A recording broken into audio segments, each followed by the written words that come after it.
বাংলাদেশ জামাতে আমির ডাক্তার শফিকুর রহমান সহ সকল জামাত শিবিরের নেতৃবৃন্দকে আমি আদাব এবং সনাতন ধর্মাবলম্বী সকলকে আমি নমস্কার দিয়ে আমার সংক্ষিপ্ত বক্তব্য শুরু করছি। অনেকে হয়তো মন্তব্য করছেন যে হঠাৎ করে আমি গাইবান্ধা জেলায় সনাতন ধর্মাবলম্বী এখানে এসেছি বক্তব্য দেওয়ার জন্য, হয়তো আশ্চর্য বোধ করতেছেন। আমি দীর্ঘদিন যাবৎ বাংলাদেশ জামাতে ইসলামীকে সমর্থন করি এবং ভালোবাসি। আমার প্রয়াত বড় ভাই উনি ছোটবেলা থেকেই জামাতে ইসলামীর সঙ্গে সম্পৃক্ত ছিলেন। উনি আজ 10 বছর যাবৎ উনি মৃত্যুবরণ করেছেন। তার পরবর্তী হালটা আমি ধরে আছি এই জামাত ইসলামীকে। আমরা হিন্দু সম্প্রদায়ের ব্রাহ্মণ পরিবারের সন্তান। আমার নাম শ্রী মিলনচন্দ্র ভট্টাচার্য, ব্রাকেটে ঠাকুর। আমি গাইবান্ধা জেলা পলাশবাড়ি উপজেলার 4 নং বরিশাল ইউনিয়নের বাসুদেবপুর সার্বজনীন দুর্গা মন্দিরের বর্তমান কর্তব্যরত পুরোহিত।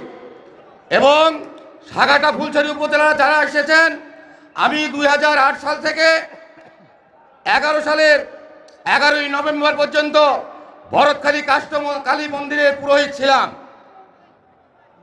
আমি দীর্ঘদিন রাজনীতির সঙ্গে আমি জড়িত। আমার ইউনিয়নের আপনারা জানেন সেই 2014 সালে আমাদের বর্তমান 4 নং বরিশাল ইউনিয়নের জামাতে আমির শামীম প্রধান ভাই, তার সঙ্গে আমি একসঙ্গে জামাতে ইসলামী কাজ করি। শুধু এই কাজ করতে গিয়ে আমি আওয়ামী লীগের চেয়ারম্যানের হাতে নির্যাতিত এবং এখন পর্যন্ত আমি গাইবান্ধার কোর্টে আমাকে হাজিরা দিতে হয় এবং আমি 4 দিন জেল কেটেছি। এটাই আমার পরিচয়। এখন আজকে আমি কেন জামাতে ইসলামীকে ভালোবাসি এটা তো আপনাদের শোনা দরকার। আমি একটি জিনিস জানি যে আমরা হইলাম ধর্মযাজক। যাদের মধ্যে ধর্ম জ্ঞান বিবেক বুদ্ধি আছে তারা কখনোই অন্যায় অবিচারে যেতে পারে না। এই জন্যই আমি ধর্মীয় সংগঠনকে প্রাধান্য দিয়ে আমার বংশধরকে আগামীতে এই ধর্মপরায়ণ জামাতে ইসলামীকে সমর্থন করার জন্য আমি বারংবার আহ্বান করে যাই। আমি গাইবান্ধা জেলার সনাতন ধর্মাবলম্বী সকল হিন্দু সম্প্রদায়কে জাগ্রত হওয়ার জন্য আহ্বান করছি। ইতিপূর্বে আপনারা যে একটা ইতস্তত ভোট করতেন, হয়তোবা জামাতে ইসলামীতে আপনারা ভোট দিতে চাইতেন, দলে যাইতে চাইতেন, কিন্তু অনেকে বিশ্বাস করতো না যে এরা সবাই আওয়ামী লীগ। কিন্তু আজ কিন্তু সেই দিন আর নেই। আওয়ামী লীগ 1971 সালের পর থেকে আমাদেরকে শুধু নির্যাতনে ব্যবহার করেছে, কিন্তু কোনো হিন্দু কিন্তু আওয়ামী লীগের কাছে থেকে কিছু পায় নাই। এই আওয়ামী লীগ আমাদের ঘরে বন্দুক ফুটাইয়া তারা এই দেশের অর্থ লুট করে বাইরে নিয়ে গেছে।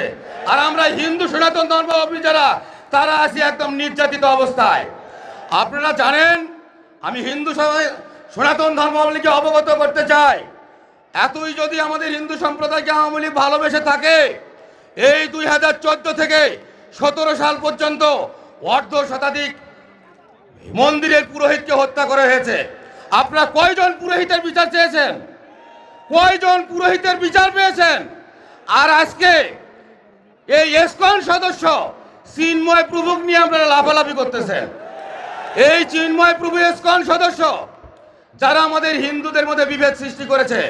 আপনারা উত্তরবঙ্গে ইউটিউব সার্চ দিলে দেখতে পারবেন, রায়ন চক্রবর্তী শুভ তার সঙ্গে এই ইসকন সদস্যদের কত বাকবিতণ্ডা হয় বা হয়ে আসছে।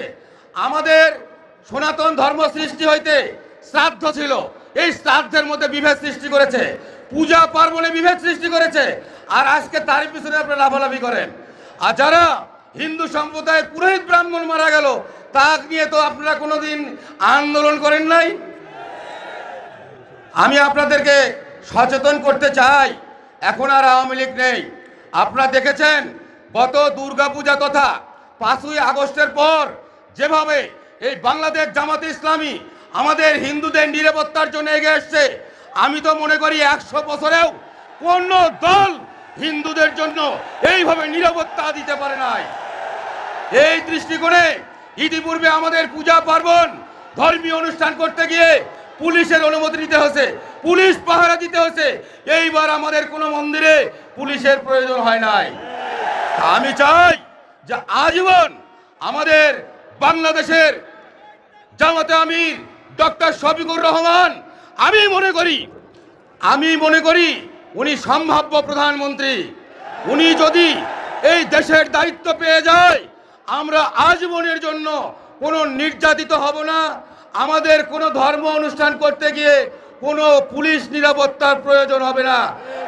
আসুন আমরা দল মত ধর্ম বর্ণ নির্বিশেষে এই 5টি বছরের জন্য ডক্টর শফিকুর রহমানকে আমরা প্রধানমন্ত্রী করে বাংলাদেশকে বিশ্বের মধ্যে একটা মডেল দেশে রূপান্তরিত করব।